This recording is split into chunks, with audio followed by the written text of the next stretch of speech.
Hello and welcome to another WarCraft the audio commentary. Today, guys, we're going to be watching another WFC game between Jupiter, who's going to be spawning in as the red orc on Terranus stand on the left upper part side, versus Passion, who's going to be spawning in as the light, well, not really the light blue, but the blue elf on the lower right. The lower. I don't know what I'm doing with my L there. The lower. Not sure you're supposed to roll your L's like ever, but hey, whatever. So it's Night Elf versus Orc on Terranus stand, and it should be fun. I kind of want to. I like Passion. He's a really good player. I like both Passions. There's an undead and an elf player, so this is the elf Passion.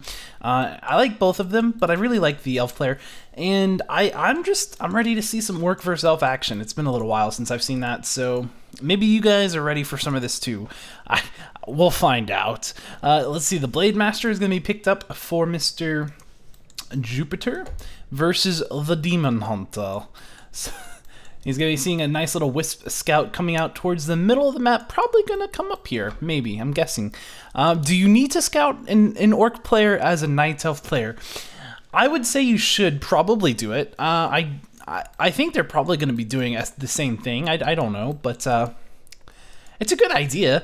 There's a lot of different ways you can play. So you can always, even if you know, yeah, it's going to be a Blade Master, even if you know, yeah, there's probably going to be some grunts, you can always find out, is he going for creeping with, where does he place his shop? If he's got a shop in his base right here, he's probably creeping up here somewhere in this area really quickly so that he can be near the shop when it completes. Otherwise, why would you even make the shop unless you were just, trying to misguide or misinform the other player? But pretty much you're going to be looking there. There's a shop in his base. He's probably going to go for a little bit of creeping. So that's a bit of information that changes the way you can creep. You can play a little bit more risky down here because he's probably not going to be down here for a little while. So you get some nice information just from coming up there. Blade Master, naturally, he went ahead, sold his TP, picked up the circlet. And pretty good timing here. He's going to have that Windwalk come out just pretty much right around the time as he hops open on the Renegade Wizard in the proper position, keeping sure that Grunt is in a proper, nice spot that he's not going to get cast Lightning Shield on any of the creeps. And the thing is if you keep the Renegade Wizard in the middle, then it won't cast Lightning Shield on anything. What it casts Lightning Shield on is a target that has 2 units beside it, and an Ancient of War, for what it's worth, is counts as a unit if it's uprooted. I don't know if it counts as a unit when it's not uprooted, but it definitely does when it's downrooted or uprooted. We can see 2 Circlet of Nobilities on the Blade Master. He also has some salves here. He saw this was coming, but he had a dust, and he did get the dust off on the Blade Master, but the Blade Master's going to have to run away because he doesn't want to get mana burned. And the Demon Hunter, now he's just kind of, You can notice the timing there, too. The timing was not a mistake. That was not an accident. That was not a happy coincidence for the elf player. He knew, because the orc player was going to be creeping, and I'm sure he knew this particular orc's creeping pattern, and I'm sure item creeping is just, everyone does item creeping, so you creep that, you creep the item out of those 2 things, and that's just, it's a good thing to do. It's fast, it's efficient, it makes sense as an orc player. But as an elf player, hey, if he's item creeping, then about 320, 315 is when he's going to be coming down out of his base. He's just bought some healing salves. Maybe I can get a mana burn off on him and interrupt his salve and waste the salve, and that's really good to have. So that's why, that's why timing is so important. We also saw him use that second charge of dust right here, just because, perhaps the Blade Master is going right there for some boots or something. So that was, again, a timing dust. There was not really any knowledge. There was no way to know whether or not the Blade Master was there, but he said there's a good chance he is. So he went ahead and dusted. He wasn't. All right, so pick up the boots, pick up the dust, go looking for him again. Where is he? Well, you've got a Wisp over here, you've got an Arch over here, so now you kind of found him. You're going to go ahead and dust him, get the mana burn off, and hopefully, if he's lucky, he can chase him down, because he's got mana burn and boots, and this Blade Master doesn't have much hope here.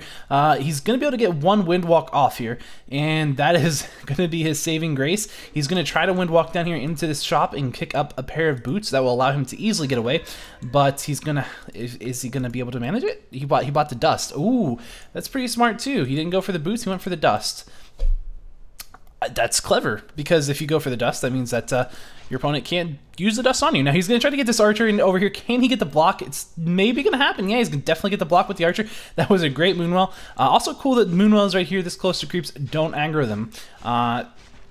Some camps, I think it will aggro on, but this one it won't. It depends on whether, I believe it depends on whether or not the camp is in aggro mode or camp mode.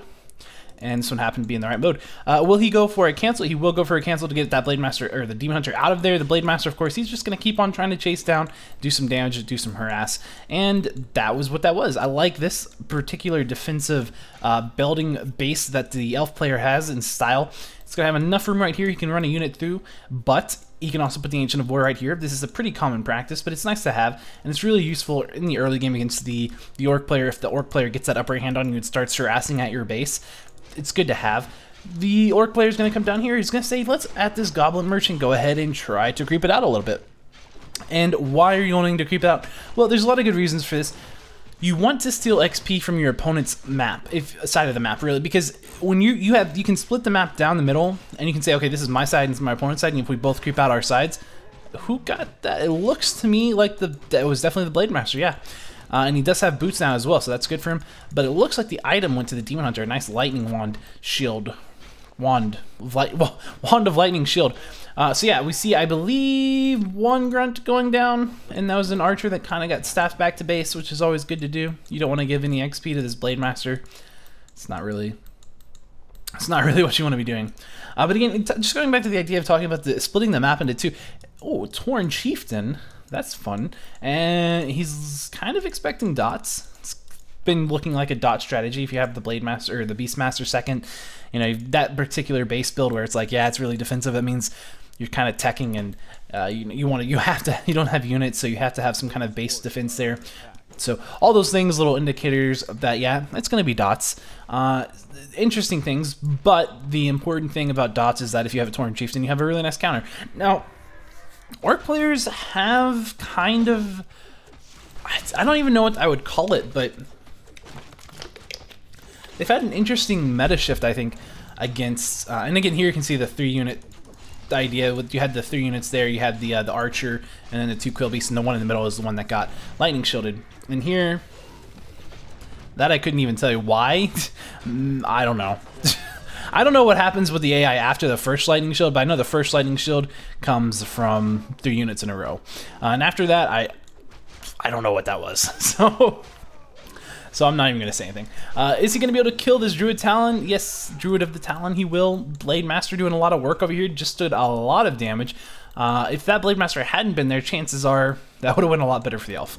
But these things, you know, these things happen. We just have to, as an elf player, I'm not an elf player, but if I was, I'd just be like, we just have to deal with it. The big concern isn't really the Blade Master, though, right now. The big concern is the Torn Chieftain. The Torn Chieftain wants a lot of XP, and he wants it fast. And also, he kind of wants this Tome of Intelligence, because he's going to be shockwaving people all over the place, and the more mana he has, the better for that. You can say, well, it's also his mana burn on the field, but mana burn, it's got 2 juicy targets, plus Spirit Walkers. It's good, but it can only be so good, because it's a single target thing.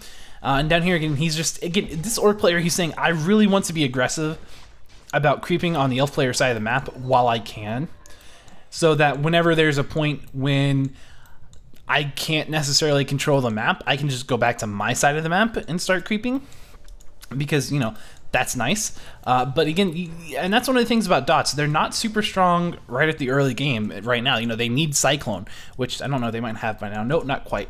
But they're coming close. Oh, no. No, they're not. They won't be getting Cyclone for a while. So at this point, you can kind of bully the elf player. You can say, as the Orc, you can say, yeah, well, you don't have Cyclone. You don't have any way to really deal with my units here. And there's a Tinker out. Now, it's really cool if you're ensnared, you cannot be staffed. You cannot use Staff of Preservation or Preservation on a unit that is ensnared. So if you have a hero, it's really almost impossible to chain ensnare a hero, but if you're trying to kill it and they have that staff, it's a really good idea to use your ensnares towards the end of that hero's life, because you really, if you can have it ensnared and then kill it, he can't staff out. So, just a tip, which you probably already know, but I'm gonna tell you anyway, because I really don't have a whole lot of tips, I don't think, for Orc for yourself, and I'm not sure how current all of my knowledge is.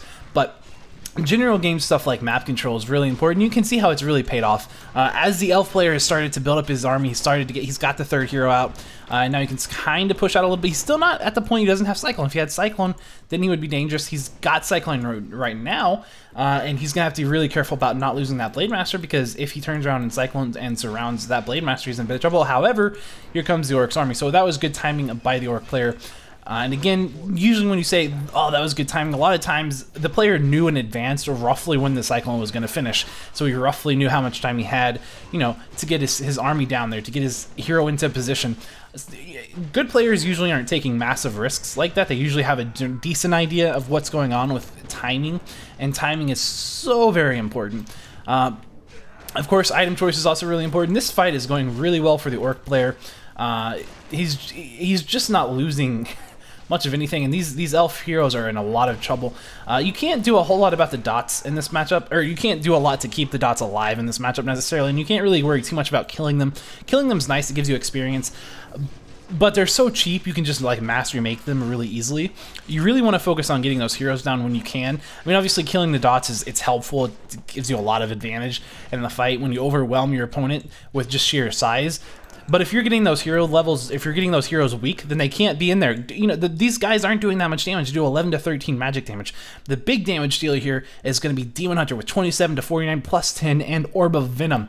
You know, another big one is Tinker's little Tinker construct things that explode and deal AoE damage, like 40 damage to everybody around it or whatever. They attack, and you know, they block up and they soak up damage. That's all great. Beastmaster has summons. These are really important things. So if you can keep their heroes out of the fight, or keep them kind of playing safer, quote unquote, in those fights, that is a huge turning point in a fight, and that's something the elf really is trying to avoid. So they're really trying to avoid position their stuff in such a way that you have to fight the dots, but you can't efficiently fight the dots, and we'll see that. And of course summons as well. Summons are really the ideal first target, but what is going to happen also, they're trying to keep the Blade Master cycloned in the air. They want to keep the Blade Master out of the fight just as much as the Orc player wants to keep the Elf heroes out of the fight. And you can see that even when the Blade Master is super low, they still cyclone him. Why? He's got items, Potion of Lesser Invulnerability, he's got the Scroll of Healing. These things are important, but also he just has so much damage, you just don't want him in the fight. And you'll see that the Pocket Factory is a great first choice, although I do think he should have been attacking the Demon Hunter in that case with that Tauren Chieftain, but whatever. And over here, chances are that the Demon Hunter is going to lose this fight, but really, that's not going to happen because the Blade Master just had a lot of extra help coming in from the Beastmaster and the Tinker to kill him. But very low on that Demon Hunter nonetheless, and he's also going to go down in an Ensnare, which wouldn't have mattered a huge deal here because there's no more staffs on the Elf heroes, and also the Elf's in a really bad spot right now. He's lost his Demon Hunter. Demon Hunter is one of the biggest and most important heroes. If you have a level 3 Tinker or level 3 Beastmaster, those guys are also really good. But right now we're just seeing this Elf. He's getting picked apart and getting surrounded now, and just ensnared, surrounded. There's nothing he can really do to get out of this fight with his guys. He's kind of made a choke point for the Tinker, which is a really good call. And here you can maybe pick off some units, maybe get some more experience. He's more or less not going to be able to just run away from this fight though, because of Ensnare. It just makes it really difficult. And he just is going to have to do this really fantastic job microing, which he is doing. And in fact, it looks like the Tinker's going to get away. Not completely lost free here, but again, this ended a lot better than it could have for the Elf player, just because of that wonderful move where the Tinker ran in here and put up the Tinker's construct right there. So that was really cool. But other than that, we can see the Raiders. These guys, this is one of the biggest threats about Raiders, and they don't do a whole lot of damage. You know, they do a siege type damage, so they're kind of scary against buildings. But really, in a fight, they're not super scary, especially against a hero. They just don't do a lot of damage, but they can surround you. You know, when you get ensnared, getting surrounded is very easy.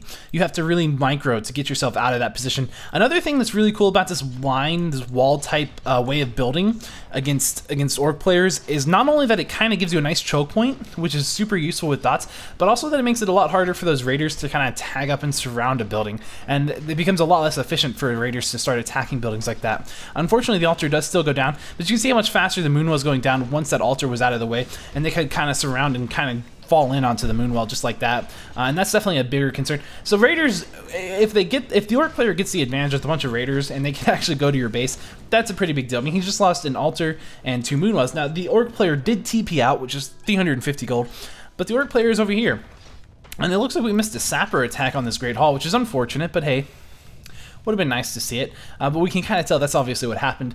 I don't know where it came from. Probably over here. Probably just taking a guess here because, you know, there's a wisp right here. I wish I could click on that and see, but it won't show me the stocks or anything. Up here at the top, did he buy the Demon Hunter back at the tavern? I'm looking. I'm not seeing it. Nope, he sure has not.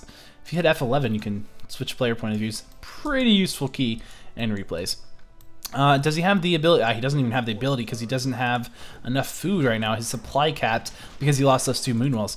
I would say the Orc's in a pretty good spot. The Orc needs to make some kind of bigger thing right now. You know, he's got the expansion going on. That's a big help. But you can see his supply is not that great. His income is not that great either.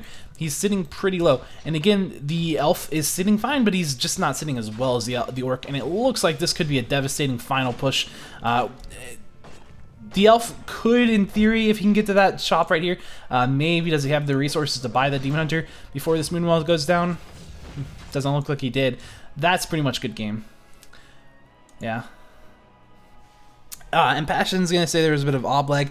I have no idea what happened there. But yeah, that was, you know, that was a little bit, you know, things happen. What could have happened, maybe what happened there with lag spike was the Moonwell died. And maybe he had enough to buy back the Demon Hunter. I have no idea. But he was not going to be looking pretty in this fight regardless, I don't think. And again, the Orc did have the expansion. The Orc did have the main base, which was decent. And he had done a lot of damage to the Elf's main base. So, at the end of the day, who knows? It was great. I think it was an enjoyable game. It wasn't... I think it kind of progressively got more and more favored for the Orc. I think the Orc just kind of more and more outplayed the Elf a little bit there, especially towards maybe the last like 75% on from the game. Up to that point, I think it could have gone really either way, but really, I think when he lost his Demon Hunter in that fight, and then he had no way out of it over here at this bridge, he lost his Demon Hunter, he lost his Beastmaster, he lost a whole lot of units, and then the Orc came over and just devastated his base, and he had the expansion up. That was just really hard to deal with.